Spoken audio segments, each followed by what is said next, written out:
Hey everybody, Chris, the old ass retro gamer here.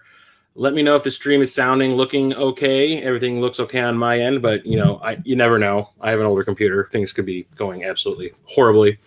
But yeah, it's been a month. Things have happened. Things went down. Places were visited. Things were bought. It's very tiring. I'm still tired. I'll get into it later.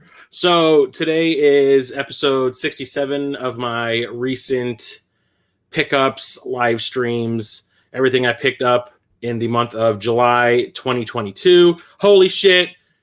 We got Jason Corpse Flood here and Dan Bozeman from Midwest Media Show. What's up, man? I look great.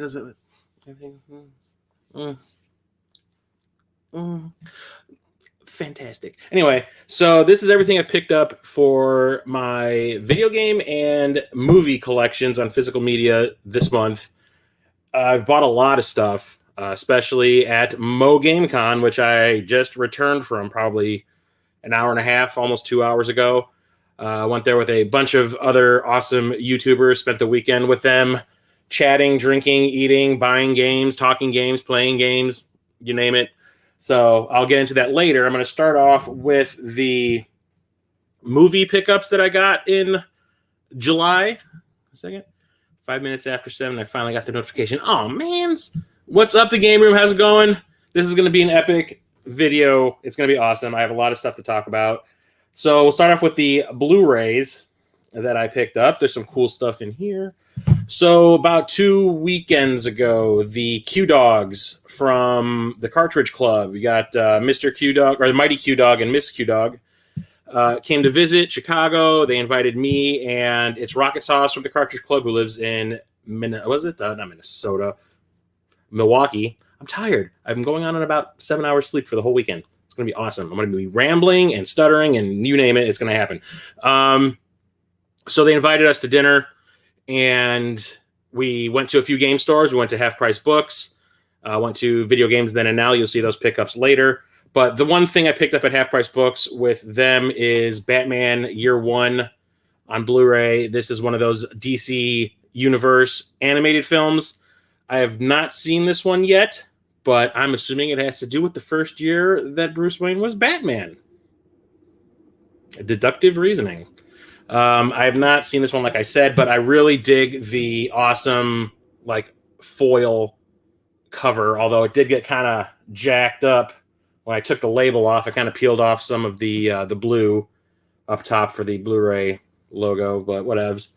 Yeah, like I said, haven't seen it. I'll watch it later. We got 8-Bit Glitch. What's up? then neither of us use any extra punctuation. Hanging with Mikey. Yeah, what's up, Mikey? How's it going? Yeah, everybody's here. This is so awesome. Also picked up a classic from my childhood. My dad took me and my brother to see this. I remember it did not get good reviews when it came out. People said that the ending was terrible. It had a lot of great build-up. Like, the movie's fantastic. And then, like, the resolution is just a bummer and, like, dumb. I was a kid. I didn't give a crap. I just wanted to see cool stuff. I was Explorers. I think it was Ethan Hawke's first movie. He was, like, a little kid in this. So was River Phoenix. I think they were both maybe 10 or 11 or something like that. Joe Dante made this, and from what I understand, they went into making the movie without a third act. And they kind of made it up as they went. This movie has the same problem that Contact, I think, has, and a lot of people have brought it up before, that the build-up to what the aliens that these kids are going off to meet is never going to meet your expectations. It's never going to happen. So when they finally do introduce them, everybody's like, oh, that's what's going on? That's what they look like? This is who they are? I didn't care, and I still don't. I still think that the idea that the aliens that these three kids, build this like spaceship to go up and meet are also kids that have basically stolen their father's car. I thought that is extremely funny, and I still think it's extremely funny. So I've always had a soft spot for this movie. It's funny. It's got a lot of great acting. It's a bunch of little kids like that grow up to be great actors. Well, one of them did. Bad wording. Sorry. River Phoenix, R.I.P. I really enjoyed this movie. It's a classic from when I was a kid. Next up is a movie that I backed on. It's not Kickstarter. I cannot remember the name of it. Is it on here? Creator VC. It's kind of like a Kickstarter for films and documentaries and stuff. I thought it was something else because I thought someone else was making this.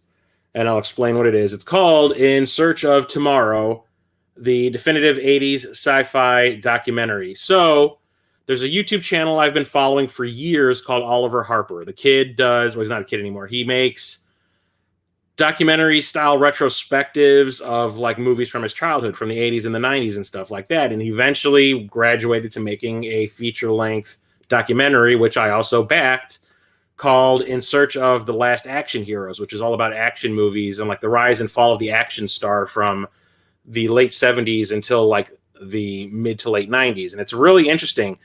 And when I saw this, the title is extremely similar to In Search of the Last Action Heroes. So I thought that this had something to do with Oliver Harper, and he like decided that like even the footage of the interviews with the actors and directors and whoever they did interview for this looks exactly like the footage from the other documentary. So I was under the assumption that Oliver Harper had collected and amassed so many interviews about so many different movies that he decided to like splinter it off and do ones about science fiction movies and horror movies, because there's a 3-part horror movie documentary in this series coming out also, which I have backed. Turns out that Oliver Harper didn't really have anything to do with this. Some other group of people made it, and they have interviews with Oliver Harper in it for a couple of the movies, and that's about it.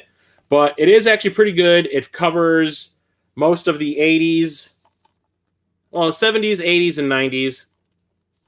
I know it's supposed to be 80s, but it goes a little bit into the 90s. But it basically covers like from 1980 to 1989. And there's some really good interviews in here, some really good behind-the-scenes info about the making of some awesome flicks like RoboCop and Predator, Star Trek 2, which is one of my personal favorites, Flash Gordon, Blade Runner. And they cover some weird ones too, like they do cover Explorers, and they do talk about that ending thing, the third act being missing. And it's pretty fantastic. It's just that I wish that Oliver Harper had something to do with it, because when I watched it and I didn't see his name in the credits anywhere, I was like, what's going on here? But my name is in the end credits of this. They have like a thank you to our backers section in the end credits, and my name was in there. I forgot that I had paid enough money to get that made in order to get my name in the end credits. So when I saw it, I was like, oh yeah, I did that, didn't I? Explorers is such a good movie. GMC named a car after it. Yeah, haha. I love Explorers. The aliens were cool. So I loved the aliens. I thought that was a really cool idea, that they were just kids, just like the kids that came to see them. It was interesting. Yeah, it is about 4. That's the other thing. These documentaries are super long. This one is about 4 hours long. So what's up, Krillin? Almost back that doc. Let me know. It's good. Like I said, it is good. It is worth a watch. I was just disappointed that Oliver Harper had nothing to do with it, except for being interviewed a couple of times. I think he was mostly talking about Superman 4, which is weird. What's up, Retro Mikey? I also picked up a 3D Blu-ray. I'm kind of slowing down on the 3D Blu-rays now that I have a PS5. And, you know, the PS4 was my big PlayStation VR console. I still have to hook it up with my new that cable that I got from Sony, so that lets me use my PSVR on my PS5 so I can start watching these again. But someone told me that you can't watch 3D Blu-rays through the PSVR on the PS5. You have to use your PS4 only, which sucks, but I still need to figure out if I can. But I picked up a copy of Amityville 3D. I guess this was available only in America if you bought like an Amityville box set from, I think it was Shout or Scream Factory. Shout Factory or Scream Factory. I don't like any of these movies. I really don't. I don't like this one. I don't like any of them, especially the first. The first one I thought it was just god-awful. But I do like 3D movies, and I've always been curious what this looked like in 3D. So I was looking for a copy of this on eBay. I found this one. It's from Spain. It is region-free, so it doesn't matter. It is in English. There are no subtitles. You can turn them on and off just like a normal Blu-ray. And I watched it in 2D, and I forgot how bad this movie was. Like, it is really, really bad. It's stupid. I think it's Meg Ryan's first movie, and she gets to watch Lori Loughlin get drowned in it. I still need to watch this through my PSVR, and if I need to hook up my PS4 again just so I could watch it. But yeah, whatever. Can't all be winners. What's going on here? Mo Game Con watching Intruders. Hey. It paid me trying out Hot Wheels Unleashed on the Xbox. I do not have that one. I do have the one on the PS1, though. The PS1 or Hot Wheels game is actually pretty fun. What is that? Turbo? I can't remember what it's called. It's hidden behind this big stack of crap I have here. So now we're going to go into the 4Ks. I picked up Beverly Hills Cop and Beverly Hills Cop 2. I did have a trilogy Blu-ray set with all 3 movies in it. I don't give a crap about part 3. I had to be honest with myself. I don't care. I really don't. So I found out that these movies were available on 4K, and from what I understand, the transfers are pretty fantastic. So I picked these up. I picked this up at Best Buy, and then I bought this off of Amazon, which is why it doesn't have its slip cover, which kind of annoys me. That's my little OCD thing, that they're not both slipped, but whatever. Classic Eddie Murphy movies. I like the first one more than the second one, but the second one is pretty awesome too. With Tony Scott doing his crazy Tony Scott cocaine thing. It's pretty fun. A lot of these are also upgrades from Blu-rays that I have. If I feel I would like the movie or like to see the movie in 4K and I already own it on Blu-ray and I think the upgrade would do it some good, I usually will go out and buy a copy of it to upgrade and get rid of my Blu-ray copy.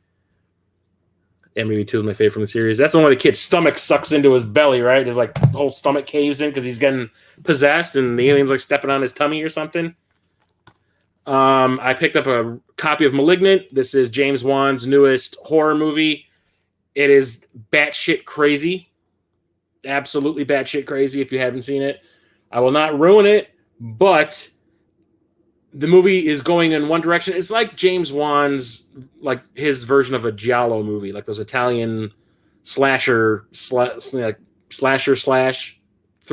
And then it goes in this completely whack-a-mole, direction at the end of the movie. And a lot of people are turned off by it, but I was just like, wow, this guy's got gigantic balls to do something like that. And I could not believe the crap I was seeing. And I absolutely loved it. So I needed to upgrade this because James Wan is a great visual stylist, and I think that would benefit greatly from the enhanced resolution. I also upgraded my copy of Scarface. This is the gold edition. I've watched this movie maybe twice in my lifetime, and I like it. I don't love it, but I got this dirt cheap because of Prime Day. On Prime Day, I didn't really go for games. I went for movies because a lot of the stuff that I had in my wish list got discounted heavily. And this was too. I think I got this for $6. So I wasn't going to pass that up. The only problem is no slip. Malignant second opinion is benign. Peter. Cancer. Anyway, I also upgraded my copy of Starship Troopers. I love this flick. A lot of people hate it, especially my brother. My brother thinks this is one of the worst movies ever made. I don't care. I love it. It's fantastic. 20th anniversary edition. Doesn't have a whole lot of extras on it. I think it's all stuff that's been carried over from not only the DVD copies, but the the Blu-ray releases also. But yeah, it's been upgraded with better audio and visuals, obviously. Duh. Get to watch someone with a gigantic hole in their shoulder wrap her arms around her best friends at the end of the movie like she ain't bleeding to death. Denise Richards. What's up, Game Beaters? Yeah, it's a good satire. Yeah, I've always enjoyed it. Also upgraded my copy of Species, which, aka the alien porn movie. I saw this in the theater, not realizing it was going to be like sexy time with aliens a lot of the time. I thought it was just going to be like an alien ripoff with a female alien running around with their alien hooters hanging out. But no, she's looking to mate.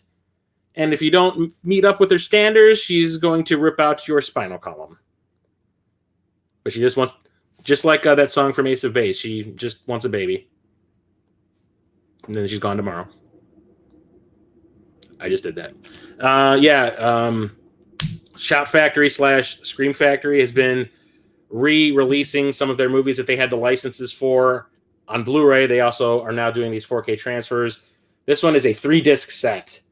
The first disc is what is it?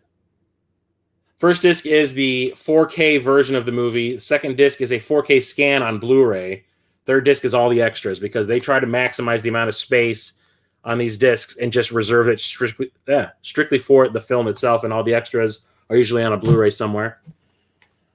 Picked up Everything Everywhere All at Once. This was like the summer of the multiverse movies. Well, at least the first 6 months of this year have been the multiverse movies. We had Spider-Man, No Way Home. Then we got Everything Everywhere All at Once, and then we got Doctor Strange 2. I went and saw this because I absolutely love Michelle Yeoh. I've liked her ever since I saw Super Cop, that Jackie Chan movie where she's like his co-star. And I've enjoyed her, like even on Star Trek Discovery, I thought she was fantastic as that villain from the alternate universe. But yeah, this is a multiverse movie where like her daughter is like the key to this like multiverse split that's kind of happening. I'm not going to ruin it. It's really complicated and yet simple at the same time when you really think about it. It's fantastic. It's basically her trying to keep her family together because her character's nature is to control everything, and it's about her trying to let go. So it's pretty fantastic. Acting is fantastic. The guy that plays Michelle Yeoh's husband is Data from The Goonies. You can see him right there in the middle. And Jamie Lee Curtis is in here with giant hot dog fingers, fingering Michelle Yeoh at one point. It was All at Once was fantastic. Yeah, it is. I went and saw it in the theater, and I was like, is the hype real? Because, I mean, everyone was telling you that it's like this great movie, all the reviews I was reading and stuff. I'm like, it can't be that good, can it? And then I watched it, and I was like, yep. That was kind of amazing. Yeah, it is really good, Dan. You need to check it out. Yeah, the Daniels that made this. Daniel, I don't know if they put their full names on here. The two guys named Daniel are the directors. They just call themselves the Daniels when they get credited. But they did Swiss Army Man, if you've never seen that movie. That's the one where Paul Dano, who played the Riddler in the Batman, is trapped on an island, and the only other friend he has is a dead body, which is Daniel Radcliffe, to keep him company, and he uses his corpse farts to propel him like a jet ski. I saw that movie in the theater. Anyway. Oh, they're going to re-release Swiss Army Man?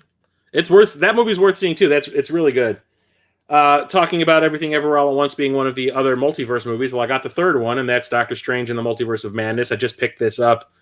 What was it? Thursday before I left for Mo GameCon.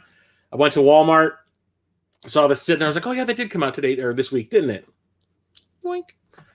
I absolutely loved this movie. This is my new favorite Marvel film. Doctor Strange 1 was my favorite Marvel film for the longest time. This is my new one because Sam fucking Raimi. I do have a Letterboxd account where I post my thoughts on movies that I see, and usually I put like a little mini review, like at least a paragraph's worth of thoughts.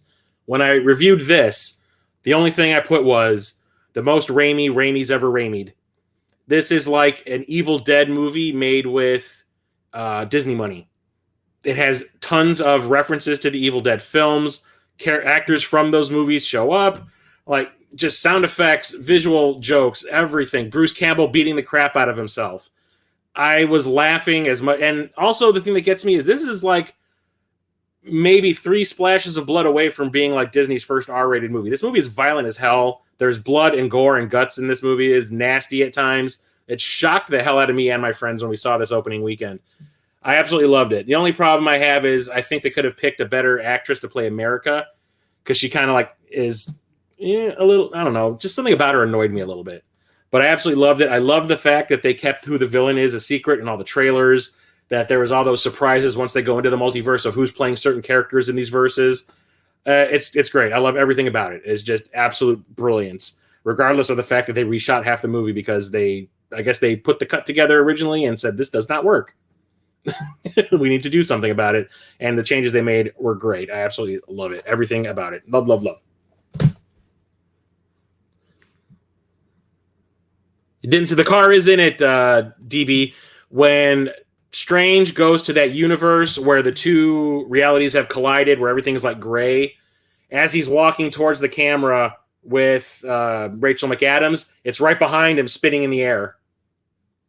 What's up, bro? What's up, Game Grinder? And now we've got some steelbooks. I've been collecting a lot of steelbooks lately, not intentionally. It's just kind of like I go to Best Buy, and that's what they have when it comes to the movies I'm looking for, so I can't really avoid it. Last month, I had that Universal Soldier set that was pretty awesome, the way it like slid apart. I'm missing a movie. I'm going to go get it. I just realized I had 3, not 2. Talk amongst yourselves.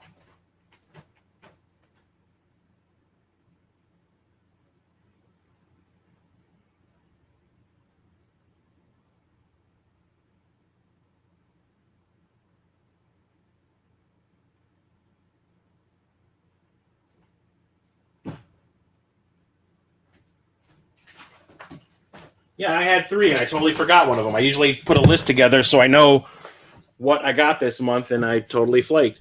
So the first one I got is The Cabin in the Woods. This is one of my favorite horror movies because this is like, when I saw this back in, 2011 or 2012 when this came out, I was like, this is the new Scream.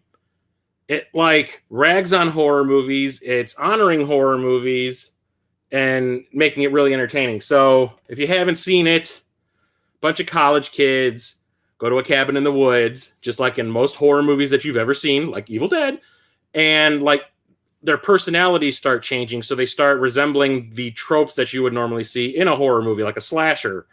Like there's the jock and there's the slut, there's the virgin, there's the stoner, there's like the smart guy kind of thing. And why do their personalities change? It's all being manipulated from off screen. And when you find out what's going on, it is kind of awesome. And then the ending just goes absolutely bug nuts crazy. I love it. I love this movie so much. Joss Whedon helped to write it. And fuck Joss Whedon, but I mean, when it comes to his writing, he's pretty awesome. These steelbooks, actually, the ones that come from, Lionsgate, usually have some kind of a cool gimmick going on. Like the thing with the Universal Soldier steelbook I had was when you pull the slipcover off, you see that the characters that are on the cover, Dolph Lundgren and Van Damme, they're in their Vietnam attire. But when you put the slipcover on, their bodies get covered up by the slipcover, and it just keeps their faces, but it puts them in their Universal Soldier gear, which I thought was kind of neat. So this one shows the kids like standing in the forest, and then you reveal the twist, which is pretty cool. Also, the back has a neat one too, where it looks like an elevator door that's being cracked open by some kind of demonic thing. And when you open it, when you pull the slip off, oh shit, there he is. I watched this movie, that's why it's open. I watched this movie the day I picked it up from Best Buy, and it still holds up and it looks absolutely amazing. Like Studio Canal, which they're movies that they remaster in 4K that get released by Lionsgate, they do some fantastic frickin' work. Cabin Fever, I hate Cabin Fever. I hate it so much. I hate Eli Roth. I hate him. I think he is talentless. Anyway, that's just me. I also picked up a copy of Angel Heart, which is another upgrade. This is another one of those steel books. This is the one that I forgot to bring with me over here. Mickey Rourke, Robert De Niro plays the devil. It has Lisa Bonet in it, butt-ass naked. It's like a noir-ish thriller, which I've always liked. The twist at the end, like, holy shit. I will not ruin that either. This one is the one that does not have the impressive, like, reveal with the slipcover. You take it off. I mean, it looks like Mickey Rourke is at a bar, and there's some flames beneath, but you pull it off, and wow, he's in the bar. The back doesn't even have a whole lot. It just has like De Niro peeking out through a window. So it's a great movie. If you've never seen this, it is a slow burn kind of movie. Like it takes a while for it to get going, but you are getting information about what's really going on the whole time. You really need to like pay attention, because when the ending comes and you find out what's really going on, it's like you get punched in the gut. It is so good. John Campea show on YouTube. Movie TV show channel. No, I've never actually heard of that, but I'll check it out. Thankfully, all the chat stuff gets saved, so I can actually read it later and go back. But yeah, I will definitely go check that out. The last steelbook I picked up is a new movie that they released. It's also from Lionsgate, and this is the Best Buy exclusive cover, and it's The Unbearable Weight of Massive Talent. This is the Nicolas Cage meta movie, where Pedro Pascal is like this rich dude who just wants to spend the weekend with Nicolas Cage, so he hires him to hang out with him for a weekend, and shit goes down. Stuff happens. It's actually pretty funny and cool, and there's even like a de-aged Nicolas Cage that talks to, and then so everybody calls him Nick Cage in the movie. So there's like the young Nick Cage that talks to Nick Cage, older Nick Cage, every once in a while, and it looks like the version of him that was in Vampire's Kiss, which I think is hysterically funny. But let's open this up. I'll do a little unboxing right quick to see if there is anything special going on with this slipcase like the other ones. So yeah, it just looks like, you know, a couple of floating heads, right? Let me see if it does anything. No, oh, it's just a bunch of Nicolas Cages. Oh, man. And on the back, you've got the one that's always talking to him, plus all the other ones. Oh, look, Ghost Rider. You can go to hell. I love this movie. I saw a sneak preview of it like a week before it opened or 2 weeks before it opened. A friend of mine managed to snag some tickets. I think that Lionsgate was trying to drum up interest in the movie, so they had like a little thing where like if you go to this website, the first so many people that show up and sign up get free tickets to see an advanced screening, and they want you to like spread the word. So a friend and I went and saw it, and we really, really enjoyed it. It's really funny and likable. Like Nicolas Cage is really likable in it. Pedro Pascal plays kind of a dope. He's just like so nice that you can't help but like him. I loved it. I absolutely loved it. Did De Niro and Riddler hate each other? Yeah. I don't think anybody really likes Mickey Rourke. He just comes off as kind of like this like whiny diva guy, but whatever. So the final two movies that I have are sets, like a compilation of things that I picked up, and these I got during Prime Day. So I've been trying to get this for the longest time, but it was really expensive. I like the movies. I just didn't want to spend the amount of money that was being asked for them. So I ended up picking up the Spider-Man Trilogy. This is the original, you know, Tobey Maguire and Kirsten Dunst, Sam Raimi trilogy. I like the first movie. I really like the second movie, and I don't like the third one at all. I would have liked to have seen a fourth, though, to see Sam Raimi like come back and, you know, make up for the third movie being made by a committee. But yeah, I love these films. I'm really looking forward to seeing the transfers. I haven't opened it yet because there's a YouTube channel that I watch. And Dan, if you don't know about this one, there's a YouTube channel I watch called Movies at Home. And the dude that runs it reviewed this a while ago, and he said this was like one of the best transfers he's ever done, or he's ever seen. And he's ever done. Yeah, he does them personally. I'm tired, guys. I can't help it. Yeah, I absolutely love these. Well, I like two of them.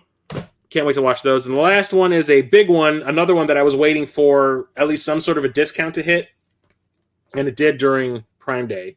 And that is the Alfred Hitchcock Classics Collection. This has Rear Window, Vertigo, Psycho, and The Birds.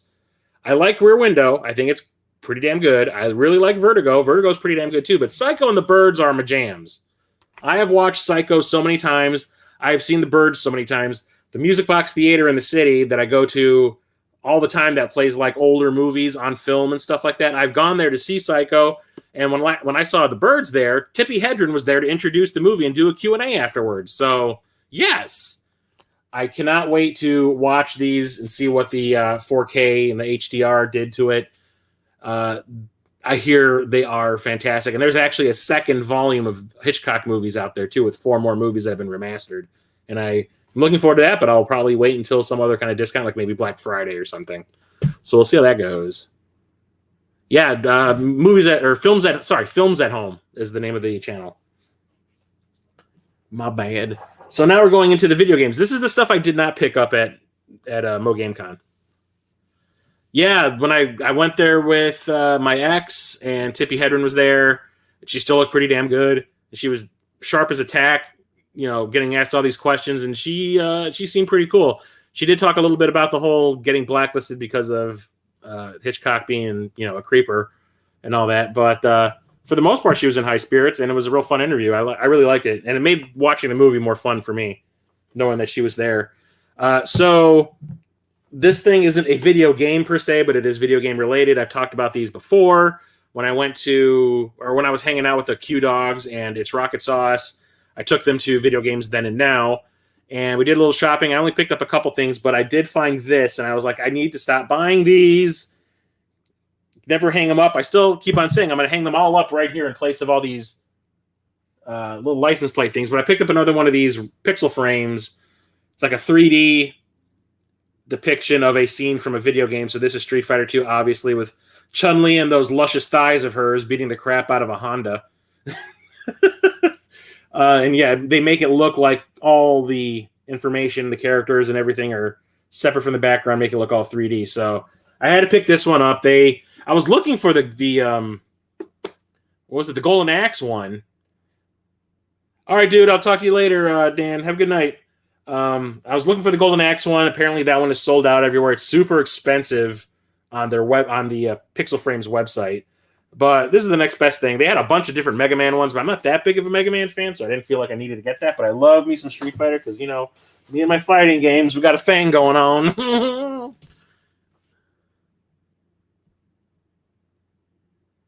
All right. So this is the stuff I have picked up game-wise before MoGameCon. So I also picked this up when I was out with the Q Dogs at Video Games Then and Now. I picked up Basket Brawl on the Atari Lynx. It's a rare thing when I'm not at a convention to find Lynx games in the box, or Lynx games at all, honestly, when I think about it. They are not really... I don't know if they're not. It's not that it's popular. It's like maybe people are just hoarding them or something, or maybe there's just not a lot of it out there. I don't know. Usually I have to get these off of eBay if I want one. I never see them at stores. So when I found they had more games at the store, but this was the only one that I didn't already own. So I picked up Basket Brawl. I'm not a basketball fan, but I'm toying with the idea of maybe going for a complete Lynx collection now that I finished the Dreamcast one. I'm not going to make a series about it or anything, but it just looks like a generic basketball game, but from what I understand, it's more like playing Arch Rivals, the basketball game that predated NBA Jam, where you can beat each other up on the court while you're playing the game. So yeah, I got this for, I think it was like $11 or $12, and I was like, sure, whatever. And I checked it out. I opened it up and looked inside. Everything is in here. It looks pristine. I need to start maybe concentrating on getting more Lynx games at conventions. I almost bought a couple at MoGameCon. Trust me, Cap was there. The interior of those made from what? The shadow box? Oh,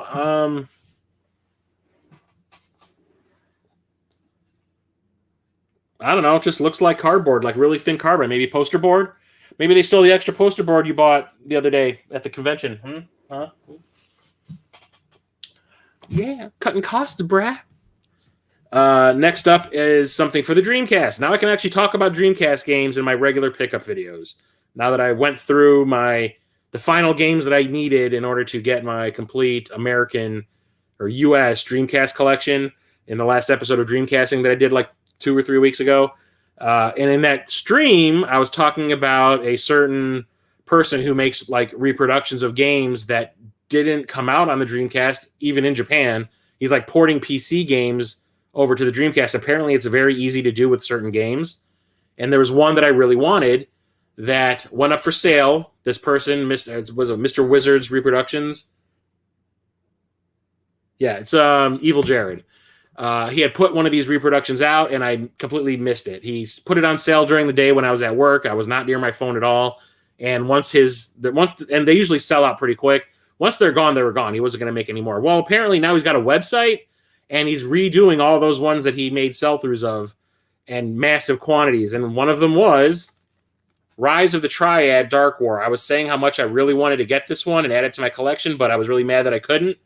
It is a first-person shooter in the vein of like Doom and Blood. I think it was by Apogee that I always wanted to play back in the day, but I never did. I love those old-school first-person shooters like Doom and all that. So now all I need to do is make a port of Blood somewhere that I can play on a console, and I will be beyond happy. I loved Blood. I played that more than Doom, if that's comprehensible. I love Doom, trust me. I love Doom, but damn. Those Sons of Thieves. Yeah, they stole it, man. You know that excess? They're like, he ain't using it? Come on. Also picked this up at Video Games Then and Now with the Q Dogs, and I brought this to Mo GameCon with me to play, because Peter, Waves and Games, he brought his Xbox, and we were talking about playing a bunch of 4-player games. Turns out all we really did play was like Fusion Frenzy and Tiger Woods. But I picked up a copy of Whacked. Did not know anything about this game before I picked it up. I saw it. It was kind of like stuck to the wall against like this pillar that's in the middle of the store. He has like this magnetic board thing there. The guy that owns it has this magnetic board, and he like sticks certain games up there to like get attention or something. And this was up there. It was like $10. So I was like, sure, why not? And it's like a game show. It's like a 4-player game where you're like in a weird ass game show, kind of like Twisted on the 3DO, which I do love. That game is fantastic. So I was hoping we'd all get a chance to try it out this weekend, since we're going to have way more than 4 people there to play, but we didn't. But it's cool. I'll try it out on my own. It'll be rad. It was stuck to the wall. What's up, J Chip? How's it going? Yep. So I got a new phone recently. I upgraded. I did that whole Samsung thing that you see with the AT&T commercials, where it's like, oh, you bring in a Samsung phone to AT&T of any model, of any make, of any condition, and we'll upgrade it to the S22. Well, I had an S6 Plus. No, X6. Wow, tongue twisters today. S6 Edge Plus. And it's been crapping out. The battery's been going. The screen had been cracked. It wasn't like loading things properly anymore. Like internet would take forever to load on it. So I desperately needed to get a new phone, especially if I was going to the Mo Game Con. I needed something that can take pictures, and I can have my collection logged in the phone on an app and all that. So while I was re-adding all of my games into this app that I use to manage my collection so I don't buy doubles, I was realizing that, like, again, just like when I was doing those collection videos or collection live streams a couple of years ago, I was noticing gaps in my collection, things I didn't want anymore, things I didn't need, things I would rather have on other consoles. I was picking things out of my collection and noticing like things that I should get and add it to it. So when I was doing my PS3 games, I realized I had the second game in this series, but I didn't have the first one. So I remedied that. So I picked up a copy of Tales of Zillia or Shilia. I don't know how you're supposed to pronounce it. I had part 2. Still haven't played it because I was waiting to get a copy of this. So I went on Amazon and I found a copy of this pretty cheap. It was maybe, like $18 or something like that? It was less than 20, which was fine with me. It's another one of those Tales of games which I've never played. So I might start with these 2, part 1 and 2. Maybe I'll start with Tales of Arise, which I have for my PS5. But yeah, happy to have that in my collection now, finally. And part of cataloging everything in the app, I was like, why do I have these 3 games separately when I can just have them all in one collection? We got to prioritize space. We're running out of space. Let's make some space.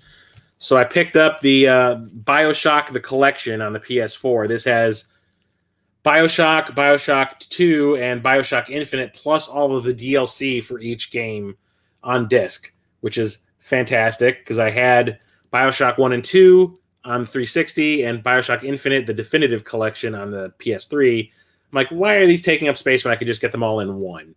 And I still hadn't played much. I played a little bit of the original game. I liked it. For some reason, I just never went back to it. I don't know why. I just put it down and never played it again. It wasn't that it was bad. I liked what I played. Just like things took my attention away. Probably Heavenly Sword or something like that, because I remember I played the shit out of that.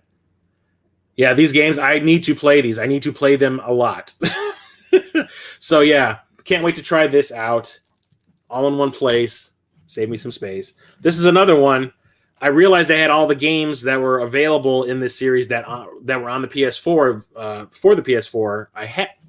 Can we take a minute and let my brain like sort out information for a second so I don't stammer and make nonsensical sentences?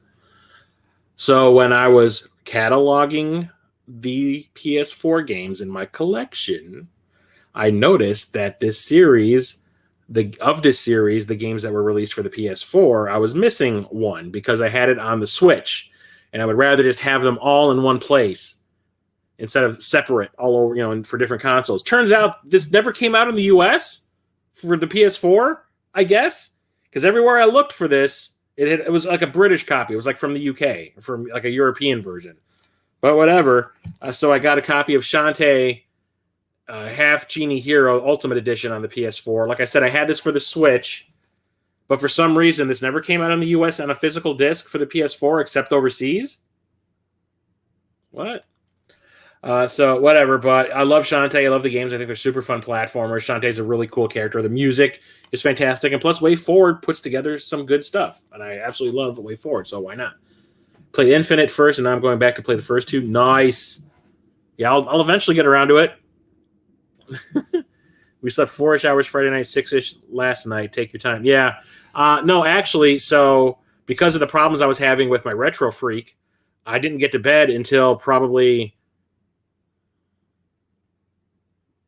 3 in the morning, and I had to wake up at 5 in order to leave at 6 to beat traffic to get out to Megadan's place. So I had about 2 hours of sleep Friday. I had about 3 hours of sleep on Saturday and maybe 4 hours of sleep last night.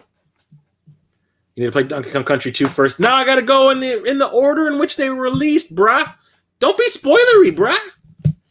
I got a game from Limited Run. This finally showed up.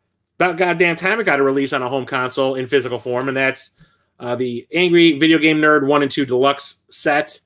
Had the first game on Steam, and I don't like using my PC. Like I had to play it on my laptop because for some reason it would not work on my Mac, and playing it on my laptop was not fun at all. So I was waiting anxiously for like some sort of a physical edition to come out for the consoles. I do believe this was available digitally for a long time, but I'm not Mr. Digital Man.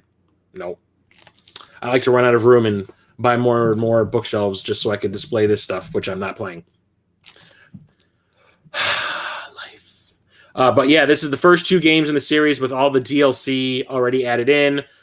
Angry Video Game Nerd, like the first big gaming YouTuber, as far as I think that's the way it worked. I think he was the first big one. Was he, guys? Was he really?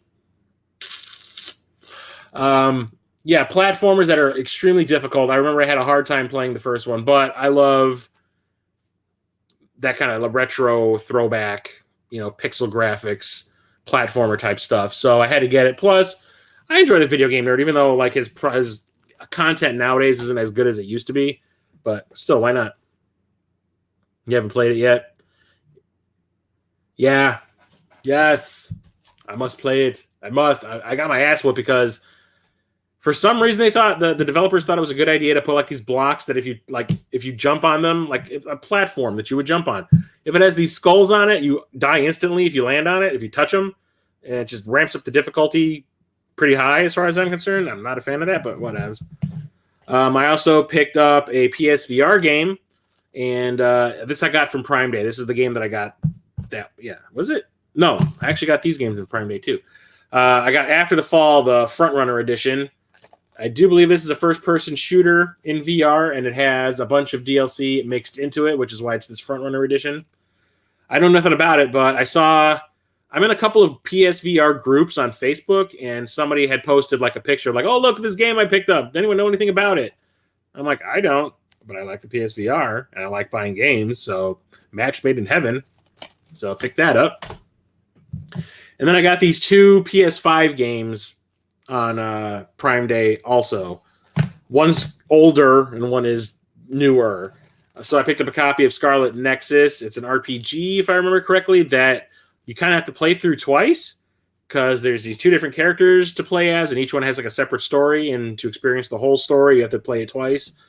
Don't know if I like that, but we'll see. I'll get around to playing it eventually, but I think Corpse Flood played through this, and he said it was pretty good, so I got this for like $25, so I said, why not? And then the last game that I have to talk about that isn't from the con is newer, like I said, and that's the Quarry. This is in the vein of Until Dawn and the Dark Pictures games that are coming out, like Man of Medan and I can't remember what the other ones are called. Have not played those, but I have played Until Dawn, and it is fantastic. This one actually has Lynn Shay in it from like the Insidious movies, and there's something about Mary. You can see her right there, and that's pretty awesome. And I think it has. Is that Dan? The guy that played Dr. Doom? I can't tell. Whatever, it's not important. I can't wait to play this. I know Captain Algebra, we're talking while we're driving back and forth from or to and from the game convention this weekend, that he's currently playing this and he was trying to beat it tonight. Did you beat it, Cap? Did you beat it? You have to play once and look up the playthrough for the other characters on YouTube. It's on the level? Yeah, I want to play it so bad, but I'm in the middle of still playing Chorus. And then there was something else I was going to play. Then I'm probably going to get to the Quarry. Okay, so Mo Game Con, guys. Mo Game Con. So left Friday morning super early. Drove out to Megadan's place out in the west suburbs. Really rural area. Met up with Captain Algebra. Megadan was supposed to go with us. He couldn't go because he had a work thing. So Cap and I just drove, or he drove. I was his passenger. We drove to Missouri together. Met up with Dan from Midwest Media Show. We met up with Peter from Waves and Games. We met up with Do You Nerd. We met up with 8-Bit Glitch. We met up with Gaming Off the Grid. Am I missing anybody? Because I don't want to. I think that was it. That's it. That was it. That was all of us staying in. Cap had organized this Airbnb for us all to stay in. And the first night, we all hooked up. We went out. We got some dinner at a local bar and grill. Went to this arcade called Two Plumbers Brewery and Arcade, I think was the name of it. Played some arcade games. I had some drinks. I beat Moonwalker, Michael Jackson's Moonwalker, the arcade version, single player, and got the high score. Had my name plastered onto the arcade cabinet itself, so people know what the highest score was and what their name is. I wrote down it was the old ass retro gamer who did it. I have a picture here of it. I will show you. If only my phone will behave. Let's see. So yeah, here's like the end screen. How about that? There you go. The end. And my high score sticker that got stuck onto the arcade cabinet, which is awesome. And then Captain Algebra and was it Captain Algebra, Wes from Gaming Off the Grid, and Tom from Do You Nerd all played it. And Captain Algebra told me he was thinking that he was going to beat my score, but he doesn't realize that when you're playing a 3-player, the score has to be split between the 3 different players. And since I was playing a single player, I got all the points. So someone's going to have to beat it single player to beat me or beat my score. Hopefully, I just at least give me this, Two Plumbers. Make it, if I do go back to Mo Game Con next year, make it so at least for 1 year that my name is up on that cabinet. That's all I want. Okay, so went back to the Airbnb, played a bunch of games, drank some more. We played Fusion Frenzy on the Xbox. Captain Algebra, Peter and Wes and Robert were playing one of the Tiger Woods games. I think it's 08 or something like that. Was it 08 or 07? It was really fun. We ended up going to bed like super late. Like I want to say I had like 2 hours or 3 hours of sleep before I had to wake up to go to the convention the next day. Went to the convention, stood out in the heat, melted a little bit. It was super humid, even though the weather apps were saying it wasn't. It was really freaking humid. It was 07. Yeah, I couldn't remember which one it was. I need to get a copy of at least one Tiger Woods game. I was talking to Cap on the way home today. I might pick up Cyber Tiger. So went to the con. Didn't realize how small it was going to be, but everyone was telling me that it's like a community college and it's in like the gymnasium. And there's like an upstairs area where there's a couple of rooms where things can happen. If you're like a content creator, you get a badge, and you have access to this content creator lounge, which I went in there once to just relax.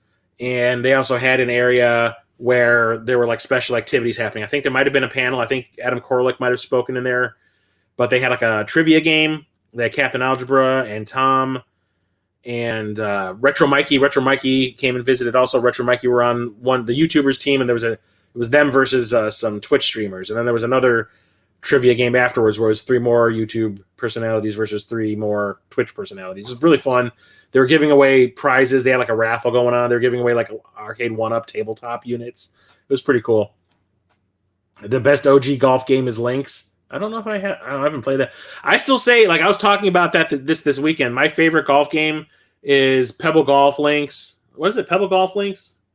Pebble Beach Golf Links. That's on the Saturn because the graphics are so weird. And the caddy that checks out her golfer that she's working with, checking out her ass, going, It's funny. Team YouTube dominated both times. Yes, it's really cool. So when it came to buying things at the convention, like I said, it wasn't huge. It was really intimate. It was small, way smaller than what you see at the Midwest Gaming Classic, which I'm used to. More akin to what you would have seen when it was in the tent at the hotel before they moved the convention to the convention center in Milwaukee. But it was really cool. I mean, it got pretty crowded like around lunchtime, which is when we all left and went and got lunch. Awesome pizza, by the way. That was it, the Whispery Mushroom or whatever it was. But the prices at this convention were a hell of a lot better than they were at Midwest Gaming Classic, both last year and this year. So I was really happy. But I didn't really have anything I was like specific. I mean, I was looking for something. I was like, if I find it, I might buy it kind of thing. But it wasn't anything like I'm not leaving this convention without this specific thing. That did not happen. But the thing that I said that if they had it and it was a good price, I would probably buy was the first thing that I bought. And that was, you ready? This is the big thing. Mellow Mushroom. Yeah, I bought Demon's Crest on the Super Nintendo. I was saying that this was like my new holy grail thing after I finished the Dreamcast set. I saw a complete in-box copy of this at the Midwest Gaming Classic in 2019. It was going for like $600, $700 or something like that. And I was like, no, I'm not spending that kind of money on this game. I want it bad. I don't want it that bad. And then COVID hit and, the prices went... And I went back to Midwest Gaming Classic in 2021 in November, and there was a copy sitting at one of the desks or one of the tables. One of the vendors was selling it, and they wanted like $2,500, or it was like something like, I can't remember the exact price. It was like between $2,000 and $2,500 or something like that. And I looked the guy right in the eye, and I was like, "You can eat an orchestra of boners, for that bullshit." So I'm like, "Yeah, I'm not buying this game anytime soon now, especially because of COVID."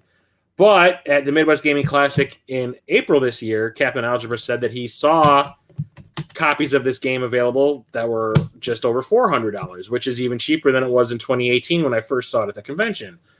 But I didn't bring that kind of money with me at that time, so I had to skip it. So I said if I find a copy of Demon's Crest that for that price at the convention this year, I'll consider it. Well, yeah. Yeah, his name is Creston. Demon's Creston. Inside joke, guys. So yeah, Demon's Crest. It's the third game in the Gargoyles Quest. Gargoyles Quest series, which started on the Game Boy. Yes. Part 2 came out on the NES. Part 3, I think they should have just called this Gargoyles Quest 3 Demon's Crest and, cut down on the confusion, but they decided to give this a totally different title for the Super Nintendo version. But I've always wanted this game. I always thought it looked fantastic. I've heard the music. I've seen gameplay. I liked what I saw. I wanted it to complete the trilogy. Now I can. Now I can play through these games. Finally.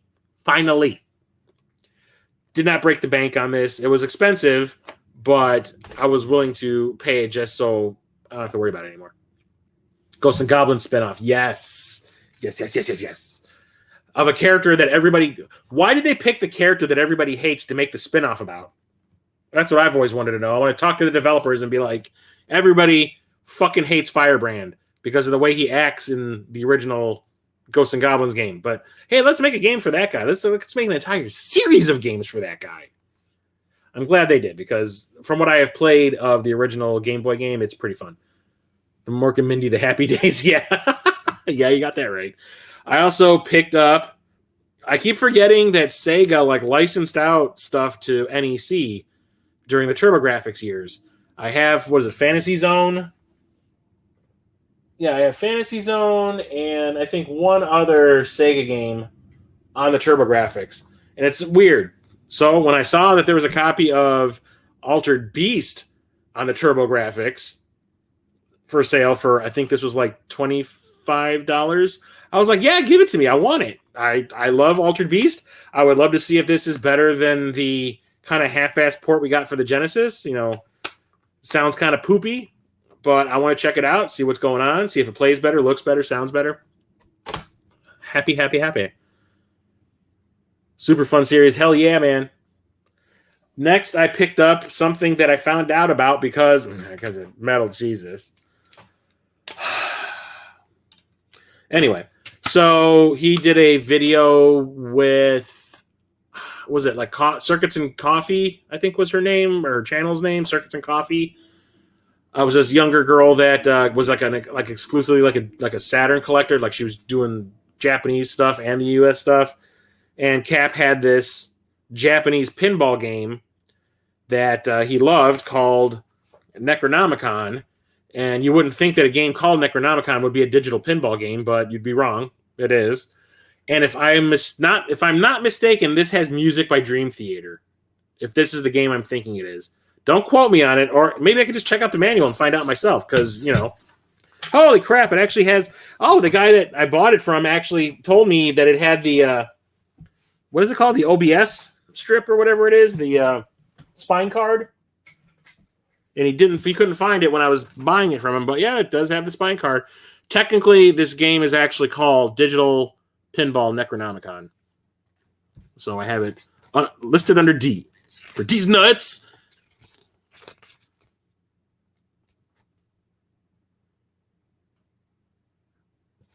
I don't see anything about Dream Theater in here. You'd think they'd advertise the shit out of it since it's a pretty popular band. If this is the one I'm thinking of, this is the Dream Theater pinball game. And I love me some digital pinball. I absolutely do. Pinbot is one of my favorite games of all time, and that's on the NES. The pinball game in the arcades also. So every time I find an interesting variation of a pinball game on a video game console, I have to have it. And this one sounded pretty cool. So, yes. Got that. And then Captain Algebra came up to me and he said that he saw... I think we had been talking about this game in particular, that it was the one missing from my collection earlier that day or the day before, something like that. And he had come back and said, like, oh, they have a CIB version of this game at this one table over here. You might want to go check it out. And I'm like, oh, when if I get over there and they still have it, I'll take a look. And the guy was open to bartering when I finally did get there. It was at a good price already for COVID times. I talked him down a little bit. I talked him down by about $10. So I got a copy, complete in box, of Donkey Kong Country 3, Dixie Kong's Double Trouble.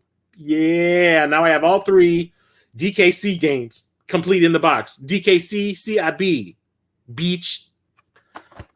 And don't ruin it and drop it and jack the box up, Chris, because you're dumb like that.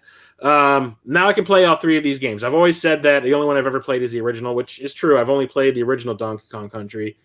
I have two. I have three now. I'm good to go. Let's do it. Rare. Have to have all the Rare things. Rare is my favorite developer of all time. Had to have it, regardless if I like the Donkey Kong Country series or not. DKC3 hype! Yes. Okay, so this one is like a personal thing. It's not a good game. At least in this form, it's not.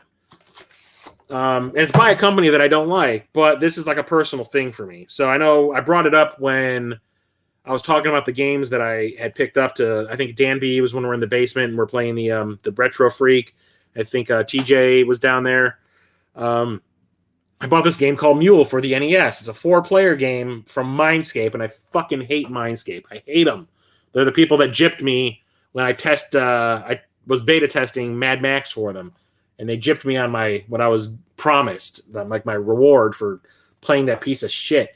So this game is it's a sci-fi game, but it's basically you gaining resources by mining and farming and then trading and selling your resources that you've accumulated over a period of time. And there's like a stock market thing where you can buy and sell crops and stuff like that. It's doesn't sound like the most exciting thing ever, but this game has like endured in popularity for decades because I don't have very many good memories of my dad, but one of the things I remembered the most was my dad would play this game Mule on his Atari 26, his Atari 800 XL computer in the early 80s. He had a copy of this game, and he would play it for hours, day after day, over and over again for, I think, a year. And he was trying to tell me how the game worked, and like he kind of explained the stock market to me a little bit in the process. It was really strange. So I've always wanted to get a copy of this. I always kind of wanted to just get a copy of the PC game because the ones that came out for those computers in those times came in like a gatefold, kind of like a record cover that was maybe like yay high instead of like a full-size record cover. They had one at the Midwest Gaming Classic in 2011, but the guy wanted over $100 for it, and I was like, no. But I've always wanted to try the NES version. And yeah, like I said, it doesn't look super interesting. It might be awesome playing it 4-player or something like that, but I've always wanted it. And I do have I have a remastered version of this on my phone. That's how popular it is, and it is still popular. If they somebody made an app called Mule Returns, and I played it on my phone, it is still fun, at least to me. So had to have that. Bartered with this guy. I think this was the same guy that I got Gargoyles Quest 2 and Rolling Thunder 2 and 3 on the Genesis from back at Midwest Gaming Classic in 2018. The guy looked super familiar. He was also the guy that had all the Atari Lynx games that I was thinking about buying, but I ended up settling for this. Next one was one I was super hyped about, that I actually found a copy of this complete in box, and it was a legit copy, no less, and it was not like beyond obscenely expensive, because these are the only 2 games I needed to get in order to complete the collection for the Game Boy Advance. So I picked up the Castlevania Double Pack, which has, oh, fuck you, the small-ass lettering. I need glasses. Castlevania Harmony of Dissonance and Castlevania Aria of Sorrow. I have Circle of the Moon. I just needed these 2. And not only am I getting both of the games on one cartridge, but this doesn't take up the space of 2 game boxes on the shelf. So it's a space saver, too. Why not? It is a little bit pricey. It's not really rare. It's like one of those. It's like what Metal Jesus would call a hidden gem. What I call a diamond in the rough kind of thing. I don't see copies of it for the NES very often. But even when I got back into collecting in 2013, this was one of the games I first looked up because I'm like, yeah, there is a copy of Mule available for that console. I should probably try to find it. And it was even expensive back then, but I got this for I think $90. It was marked for $100. I asked the guy, I'm like, hey, would you go for 90 instead? And he said, yeah, sure. So I got that for $90. But normally I see it for like, there was one at the Midwest Gaming Classic this year that I saw, and the guy wanted like 160. So the fact that, number one, it was cheaper than it was at MGC, and I was able to talk the guy down another $10 was fine with me.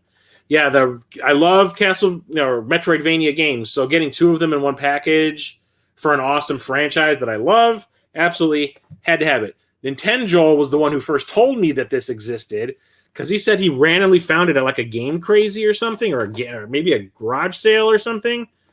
And when he told me about it, and he showed me he was like streaming on Twitch, and like there's you can spend like the points that you accumulate when you're watching somebody on Twitch toward like goals and stuff. Like you can convince the person who's streaming to do certain things for you. Like one of them that he had was do a random game review if you spend like 200 points.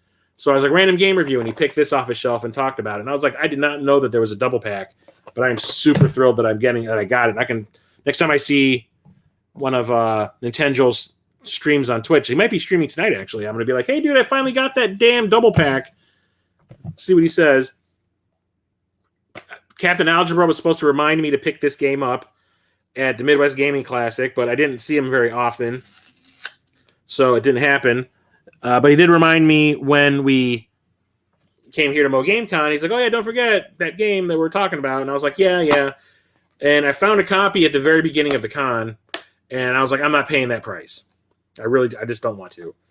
But at the end of the con, this is like these purchases right here, the rest of this stuff, these last two things, actually three things, were like I had a certain amount of money in my pocket. I'm like, I can either spend it or save it. I was like, I'd rather just, spend it. That's why, spend that Facebook money that I got.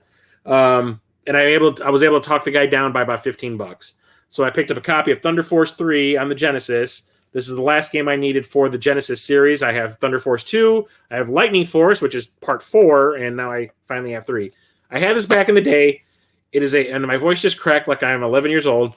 It's a side-scrolling, horizontally scrolling shmup that I always loved. I always thought the graphics and the music and the gameplay were just fantastic. I loved it, even though I could never get anywhere in it because it's super hard. If I remember correctly, you can select the stage that you go to. It's not like you're forced to progress through like the stages in order, in this one specific order. You can pick where you go, and each level has a theme to it. Absolutely love this game. Glad it's back in my collection, and that I did not pay obscene amount of money for it. Yeah. So this one has a story. So at this point in the con, I had run into Dan and Dick Boots of the Game Beaters.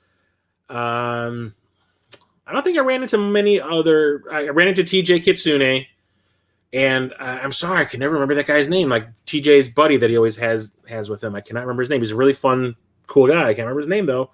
Shit, it always pops out of my head. What's the first Thunder Force? I think it was a Master System game, or it was an MSX game. I think it might have been an MSX. Mega Matt, thank you. Jesus, I can never remember that guy's name. I feel bad about that. Shit. Mega Matt. Yeah, I said it without stuttering or stammering, so that's progress.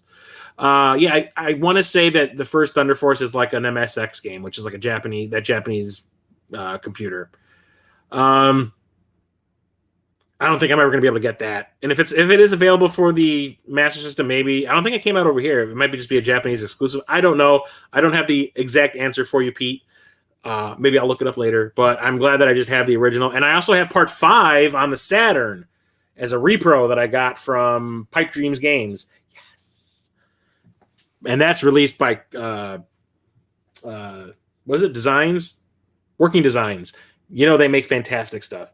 Your ears are ringing, talking about me. Hell yeah, brah! What's up, TJ? Every time I do that, I'll mention somebody's name. Hey, I'm here. You might be older than 12. Damn it. So yeah, thrilled as hell that I picked that up. And at that time, I was looking at a table that I think it was the one that Gaming Off the Grid was running, and I hear someone yell Chris from behind me. And I turn around and I look, and it was Adam Koralik, who was there as like a guest. He's a pretty popular Chicago YouTuber. How did the guy know my name? I've maybe tweeted at him twice over the past 8 years or whatever. I've never done a collab with him. I tried doing a collab with him a long time ago, and he said he didn't have time. But how did he know my name? How did he recognize me? I don't know. Whatever. So I turn around and he's like, "How's it going?" I'm like, "Fine." Oh, look, Sega Pluto. But TJ was there with Mega Matt, and we talked a little bit. But I knew I was gonna see them that night at the Airbnb, so we could talk more. I just wanted to get out of there because I was starting to get really tired. My feet were hurting. So I know I didn't talk very long with you guys at the table, but I was like, I just need to get out of here and sit down for a minute and get something to drink because I was dying. And then as I'm walking out, it happened again. So I'm walking out. I walk past the table, and someone goes, "Chris!" And I'm like, "Yeah." And I turn around, and there's this guy that's running one of the tables who's looking at me. He goes, "You recognize me?" And I'm like, "No, not really. Sorry." And he's like, "You're on my podcast." And I'm like, the game deflators because I don't know what they look like personally because, you know, they're a podcast. You don't actually see them. They don't do video. So I'm like, are you from the game deflators? And he's like, no. And I'm like, I'm sorry, dude. I'm like, number one, I'm tired and I'm thirsty and I'm in pain. My feet hurt. I'm like, I'm drawing a blank. Who? And he goes, I'm down. It's Down Phoenix. Down Phoenix was a YouTube channel I used to watch. He was in one of my collaboration videos. I didn't recognize him because he used to have a beard. He had shaved that off and he had lost a lot of weight. Like he looked completely different. And he had a different hairstyle. And I just did not recognize him. When he said Down Phoenix, I went, like I did a Michael Myers, like head cock. And I went, oh yeah, how you doing? And he goes, hey, how's it going? Buy my stuff. So I was like, oh, okay, I will then.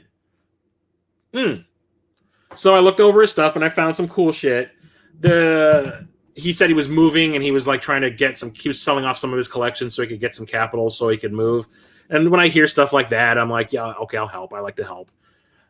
So I picked up this PS4 game called Matterfall, which is a Chinese release. You can see it at the bottom. It's in Chinese and English. I did not know anything about this game, but I picked it up and I took a look at the back, and it's a twin-stick shooter that looks a lot like a shmup.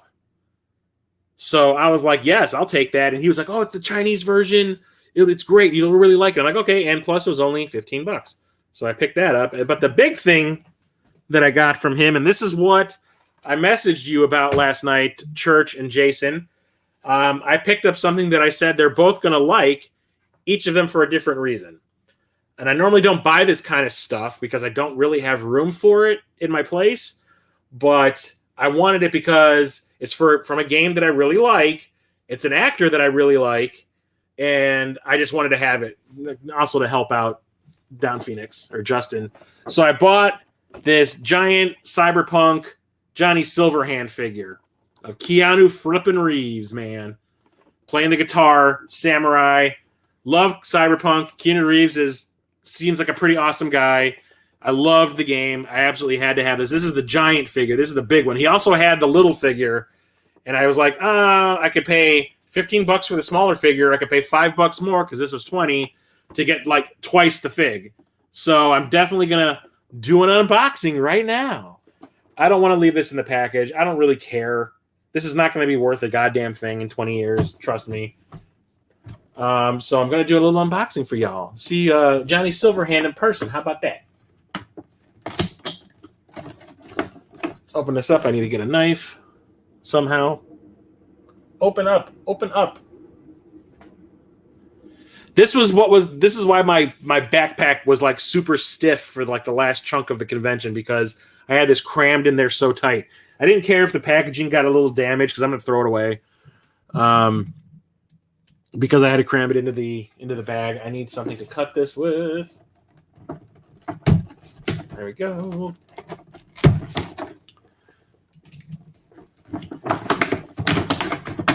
Oh my god, how much tape did they use? Shit.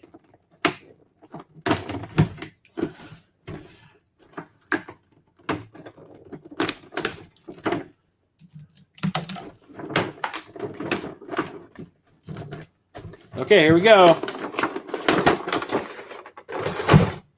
So this comes with like a little diorama to display the figure.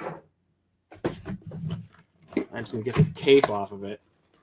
It's like a little cardboard diorama, which is pretty awesome. It has like, oh, it's not a diorama because I'm gonna have to rip it off. Oh, you sons of bitches! This would have been cool to have this like sitting on my shelf with Johnny inside. I gotta rip it apart in order to get the base out. Oh, you suck. Oh well, I guess that idea went down the shitter.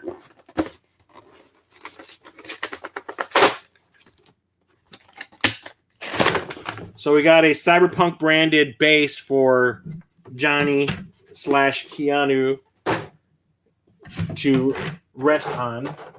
But the figure itself, I mean, not only is it gigantic,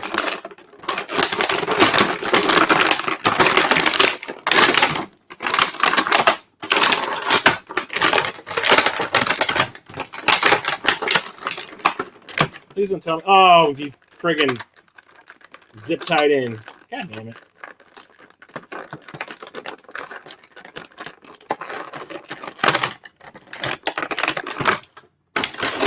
There we go. It's detailed as hell, man. I mean, that looks just like flipping Keanu with his cyber arm and all that. You got like the samurai branding. That's his band in the game on his back. Everything. That just looks rad. So I felt like I needed to have this in my collection, even though I'm not into collecting statues or figures or anything like that. I just felt like I needed that because I love the game so much. I want to support it. I support the things I like. So there you go. This might be in the background of all my upcoming videos from now on. I have large pockets to hold figures in. Yep. I was wearing those huge rollerblade pants from 95, so I can see that, TJ. Is our paint bro? Oh, for some reason, I had a paintbrush from when I was doing like painting figures like 10 years ago, 12 years ago. I still have one of the paintbrushes in here for some reason. So yeah, that was the last thing I bought at the convention. Was this gigantic Johnny Silverhand figure, which I am super happy to have. Might actually go on top of my Vectrex here. Well, we'll see. I might bring it down just for convention or the live streams. So there you go. That's awesome. But the pickups don't end there. I'll be right back. I need to get something.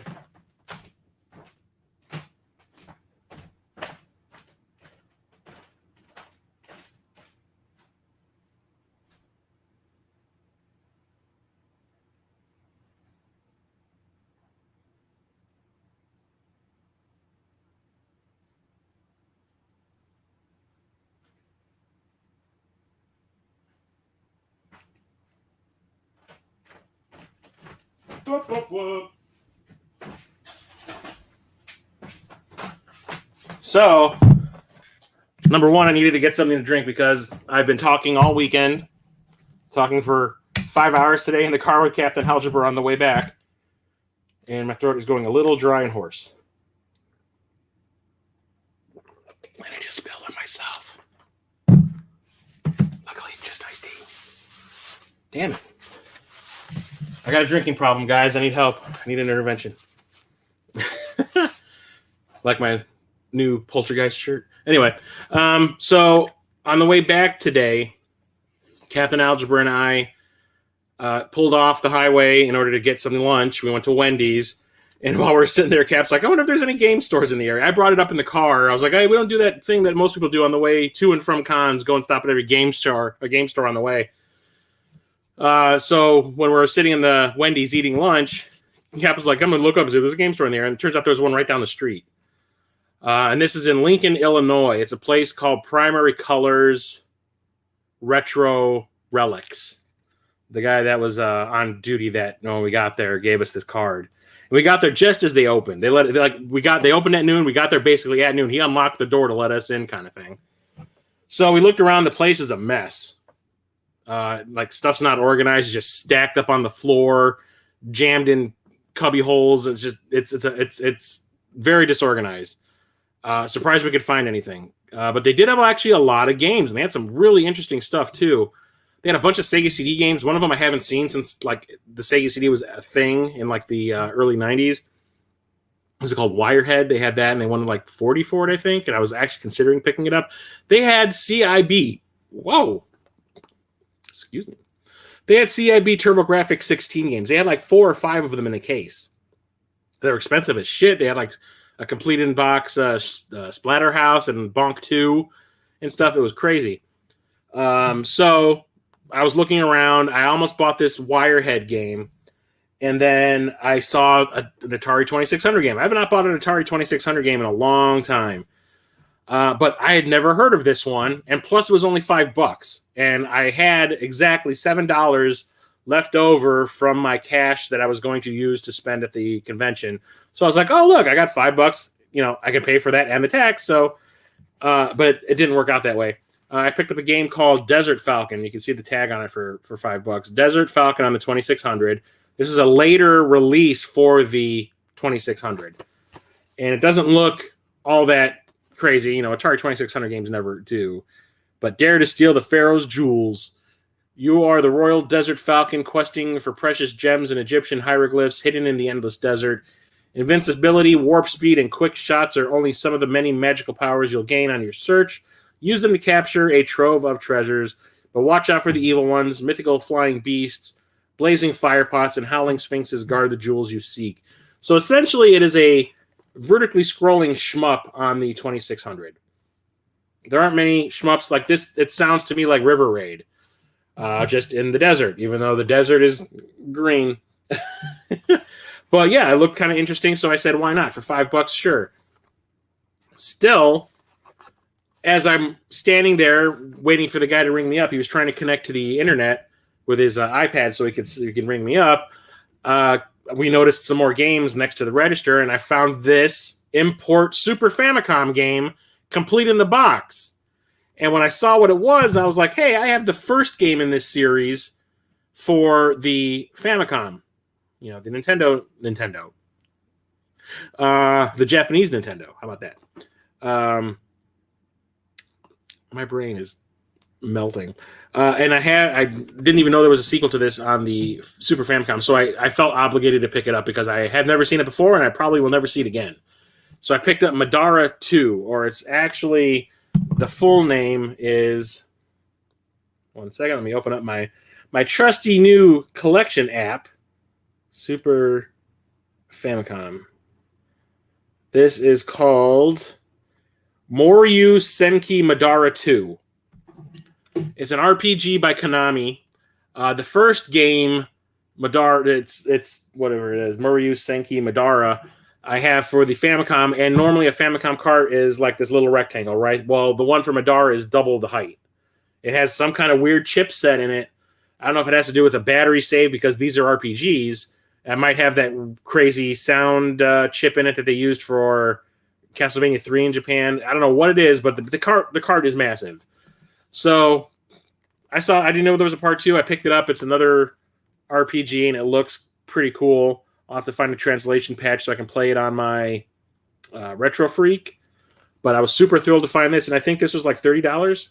I think this was like $30. So I was not, well, or I can just look right here. No, it was 25. 25 slim dollars.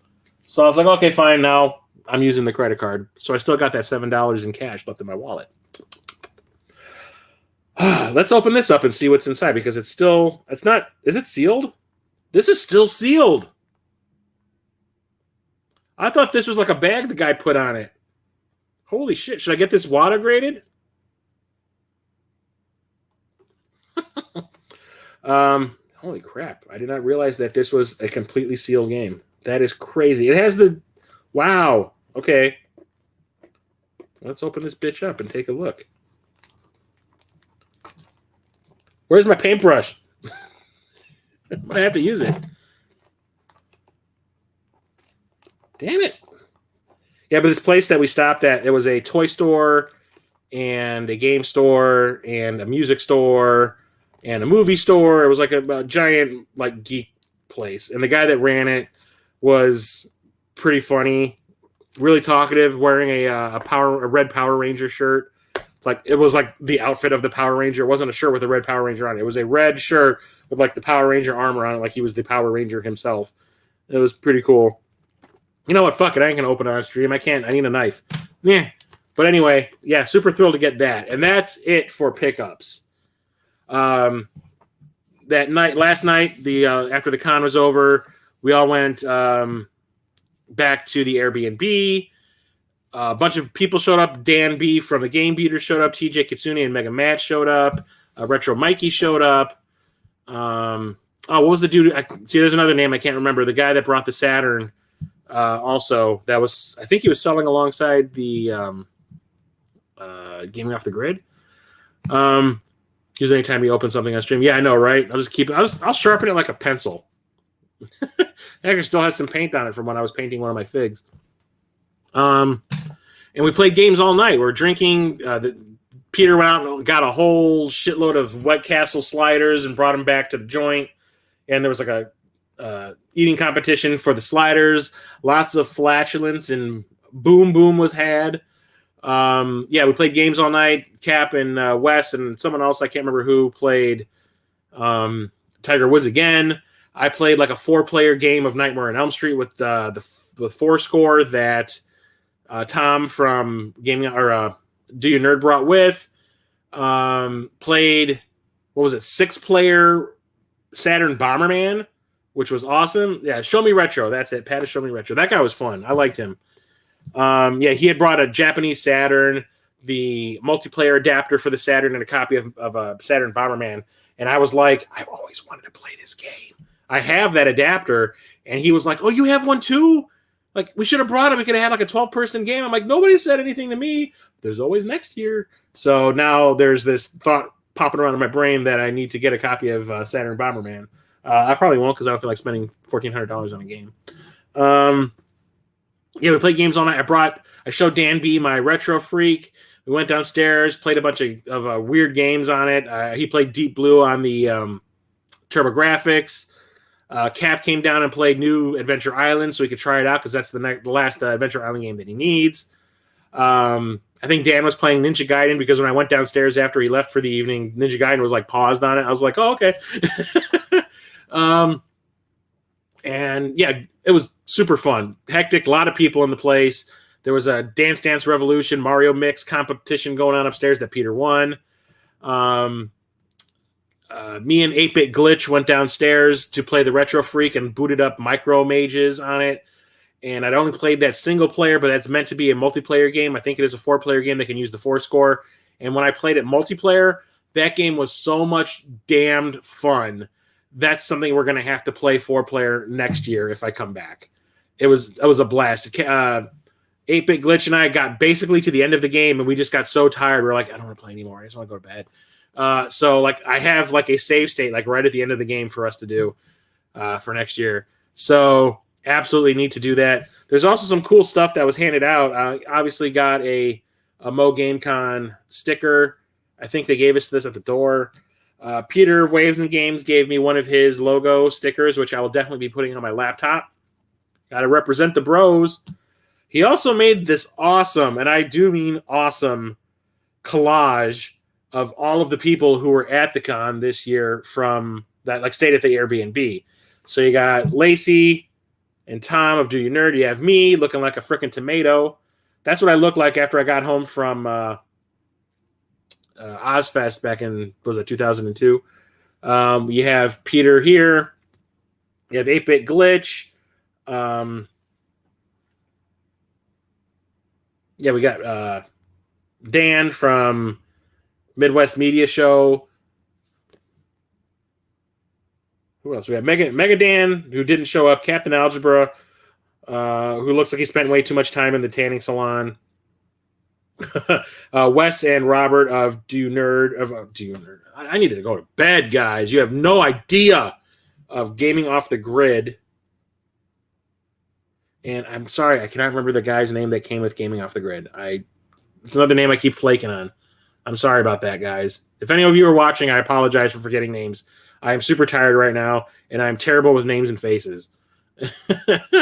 But yeah, I think this is super awesome. This is going on my laptop also to display. And then also you get like the Mo Game Con brochure to tell you what events were going on. Adam Koralik was there. He did a panel. Mr. Rightway and Zap Crystal were there. They did a panel. There was a Mario Kart 64 tournament. Paul Niemeyer, who was the designer of the Dragon logo for the Mortal Kombat games, was there. He had a table where he was autographing stuff. I met him at MGC earlier this year. He's a super nice guy, really talkative, really fun to talk to. He had a panel, cosplay contest, and the game show happened, and there was also an N64 WCW Revenge tournament. Yeah, I wish there was more stuff going on, like more, not just in one room. Like I wish there was more rooms with things going on simultaneously, so you had choices. But other than that, the con was really fun. I would like to go back next year if I can actually afford it. The timing this year worked out great with that Facebook check showing up, and like this paycheck that I'm currently on right now was like an extra paycheck that I could do whatever I wanted with. So I wasn't really hurting for money this paycheck, so I had money to spend and burn. Brian Newland, that was it. Everyone kept calling. I kept on thinking it was Newman, but then I heard somebody say like the L, and I was like, okay, someone needs to clarify. Is it Newman or Newland? Yeah, he came with Gotji, so yeah, that's Newland right there. I cannot remember his name. Everybody I met this year was great. It was really fun. I had never met Brosman before, from Midwest Media Show. I'd met 8-Bit Glitch, Megadan, Gaming Off the Grid, Tom and Lacey before at conventions. Didn't really like spend any time with them. Just basically say, hey, how you doing? What'd you pick up? What's going on? We'll talk later. That was the first time I'd ever met Peter in person. That was great because Peter's awesome, and Brosman ended up being a really funny guy. I really like him. So it was great. I hope I can go back next year and hang with you all again.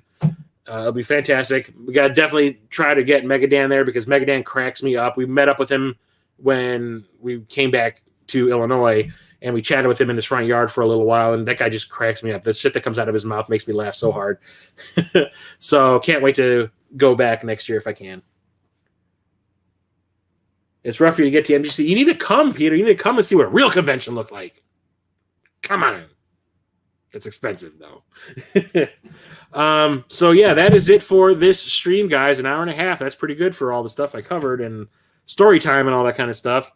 But, yeah, I'm not going to do too much post-talking stuff because I'm super tired. I need to take a nap again, go to bed, catch up on my stories that I missed over the weekend, put these games away, rehydrate because my throat is like dry as the Sahara right now. It's as dry as the desert Falcon. So I am bringing back the collection streams. I just want to say that right now. I'm probably going to start doing them on Thursdays. Again, like I was before. I'm going to start over with the Atari and the Vectrex and go in order of console release like I did before, and then go into the movies also. If my schedule changes, it's going to go to Sundays. So for the time being, expect it on Thursdays. So look forward. I hope you're looking forward to that because that's going to be a weekly thing now. So Peter will have something to watch again because he was saying that he missed watching something or he had nothing. Like once the streams ended, he was like, what do I do on Thursdays now? I was always looking forward to Chris's stream. Why not? What do I do now? So they're coming back, bruh. Coming back. So thank you everybody for coming. It's been great chatting with everybody, seeing everybody that was at the convention and I got to chat with and hang with a little bit. Chat with me here. It's fantastic. You're all fantastic people. You're amazing. I love you. I will talk to you all later. Chris, the old ass retro gamer, out. I'll talk to you back. Wow. Oh, my brain don't work so good. Yeah, I will talk to you all later. Bye.